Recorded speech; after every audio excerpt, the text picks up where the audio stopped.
Hi everyone, for tonight's Nightcap and review, I'm having an adult beverage, and tonight I'll be discussing Angel's Blood by Nalini Singh. I did download this through the Libby app with my local library. It does fulfill two of my goals for this year, which is rereading some of my favorite authors, as well as clearing some books off of my Kindle TBR. Of course, I'm giving my honest opinion. These are the highlights. And there are no listed content warnings, but these are some things I came across to make you aware. And my rating for this book is 5 stars, so what's it about? So this book is about Elena Devereaux, who is one of the best vampire hunters in the business. But just because she's the best doesn't mean that one day one of her missions won't take her out permanently. And that mission may be her current one, which puts her in direct contact with Archangel Raphael, who is one of the most powerful beings in the world.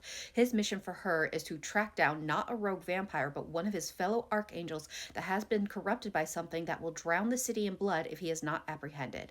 So now Elena must work a mission that will put her in direct contact with beings that have the power to not only crush her, but also tempt her in ways she never thought possible. But something Elena must remember is that when archangels play, mortals don't survive unbroken. So what are my thoughts? Again, I'm giving this 5 stars. Now, like I mentioned at the start of this video, this is one of my reread series and authors, my top one, in fact, because the final book is coming out this year and I'm so excited. Now, this is actually not my first reread of this book. I know I reread the series, at least the first couple books, I think it was about 8 years ago. So this will be my third time reading it. So one initial read and two rereads, and it is still hitting just as hard. Maybe not as hard as the first one, because when you're getting everything the first time, it always hits really hard when it's a really good book. But this one hits really hard still because my throat was in my my heart was still in my throat. I was still cheering on the characters so hard, and there were still moments I teared up during this book. So that's what I really love about Nalini's books, is that even though this is a reread for me, a multiple one, I am still feeling the same emotions and still enjoying the book just as much as I did the first time. Now, the reasons I think her books hit so hard are not just because of her amazing storytelling and amazing characters, but also the world she built as well. There's not a lot of world building because she's taken our world with extra added elements of humans, vampires, and then angels, with archangels being at the top. And she's just merged everything so seamlessly that it just makes sense.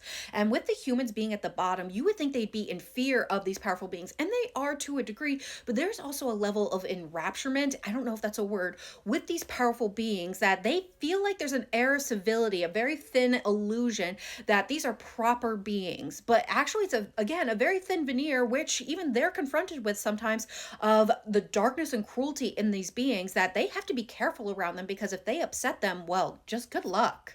Now, when it comes to the characters, along with amazing side characters, you have our two main characters, Elena and Raphael, who I absolutely adored. Now, Elena has been through some real shit, but she has worked hard to get where she is to be the best hunter, and she has found a family amongst her other hunters, so there are very strong found family vibes. She is a strong, resilient woman with lots of sass, and I just loved her every time she was on the page, because when confronted with these powerful archangels who with a single thought could crush her, she still pushes back. She will not let herself be pushed around, and I just love that. Now, with Raphael, he is definitely a character that some may not connect with at first because he's very aloof, cold, and distant. But when Elena comes into his life, that fire that she brings really thaws him out and kind of cracks him open to lots of new experiences, where he starts to realize that becoming powerful might mean closing yourself off in a way where the power might not be worth it. So I just love the two of them together. They had some amazing chemistry. They had some amazing sassy moments, and I just love the two of them together. And I can't wait to continue the books in my reread sessions.